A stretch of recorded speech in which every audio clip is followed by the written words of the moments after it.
My dear brother priest, consecrated men and women, young people, and not so young people of Caris, brothers and sisters in Christ, maayong udto kaninyong tanan.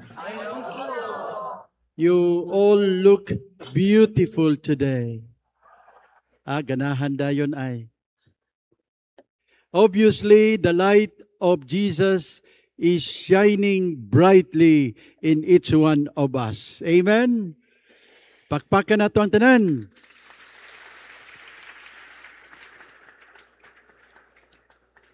Before I deliver my 8-minute homily, kindly face the person beside you and say to that person, you are not perfect, but you can still be a saint.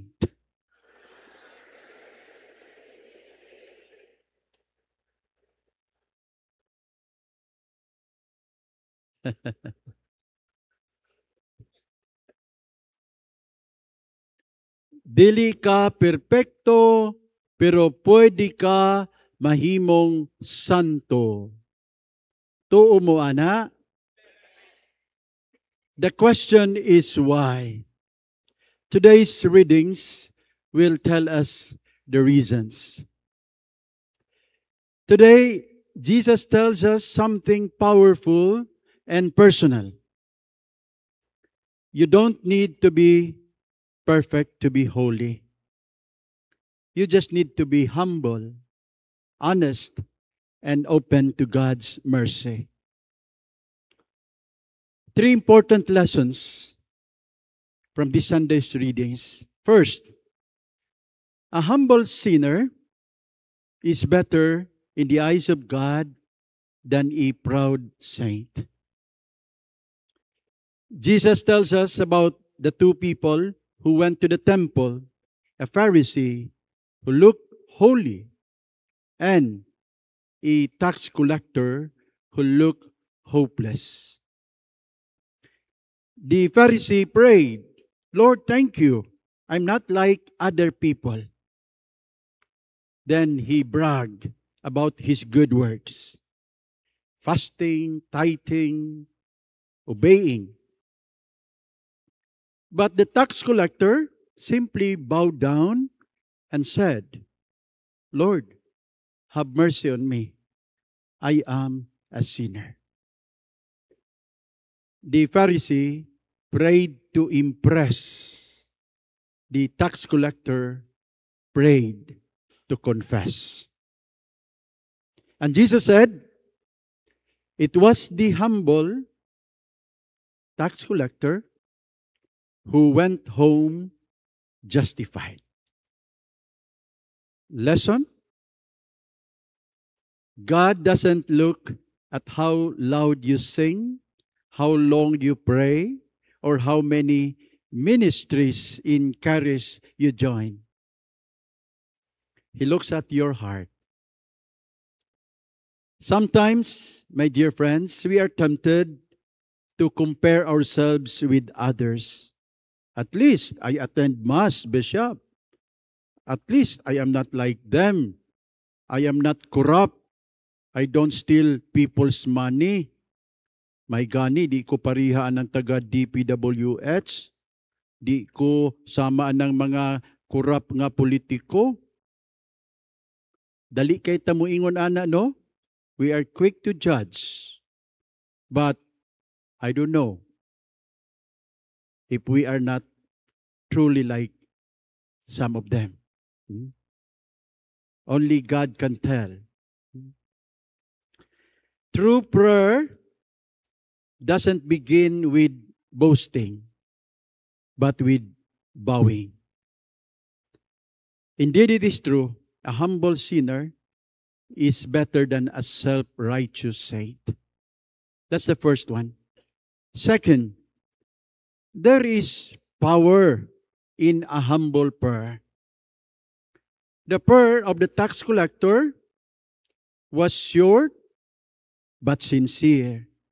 God, be merciful to me, a sinner. It's one of the most powerful prayers in the Bible. Why? Simply because it's honest. Sometimes our best prayer is not long or perfect. It's simply, Lord, tabangi ko be. Please, God, help me. Lord, pasaylo ay taon ko. God, forgive me. Lord, wag yung kuilang kadangpan. Ikaw ra. I trust in you. And you know what? Often, it's enough. That prayer is enough for God. When we admit we need help, when we surrender our pride, God's mercy rushes in like a flood. You see, the Holy Spirit doesn't feel a proud heart. He feels an empty one. So, my dear young people, if you came here needing help, tired, broken, or doubting, the good news is you are in the perfect place for a miracle. Amen?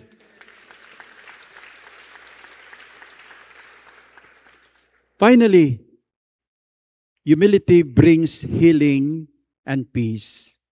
Pride always divides, but humility unites. Pride says, I'm better. Humility says, I need God and I need you. True holiness is not about comparing. It's about caring. Pwede ba itong usbon to?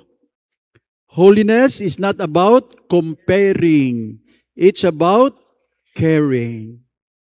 The Pharisees' pride separated him from people, but the tax collector's humility brought him very close to God and, of course, to others.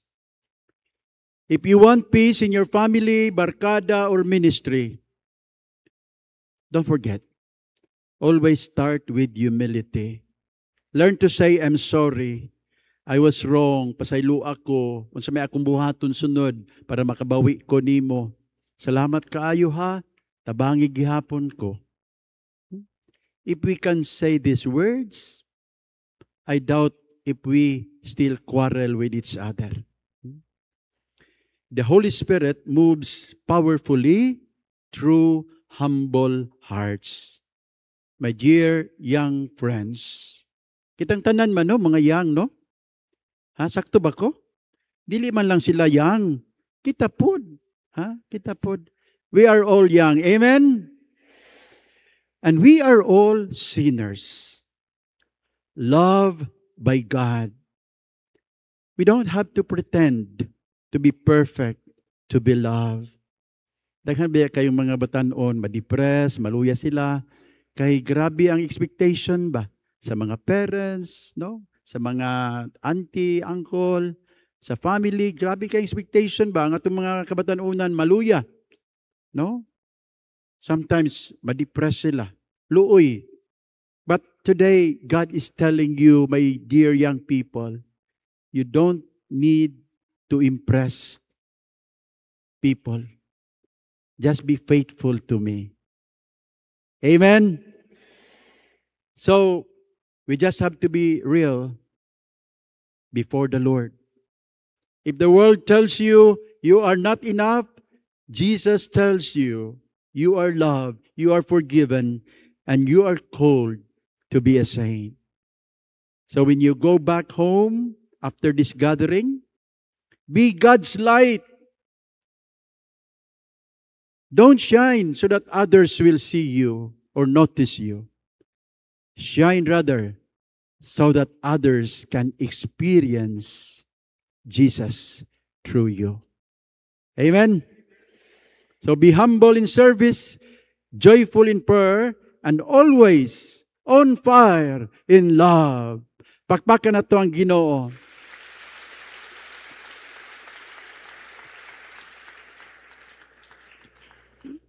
last 3 seconds, always remember, you are not perfect, but still, you can be a saint. Amen.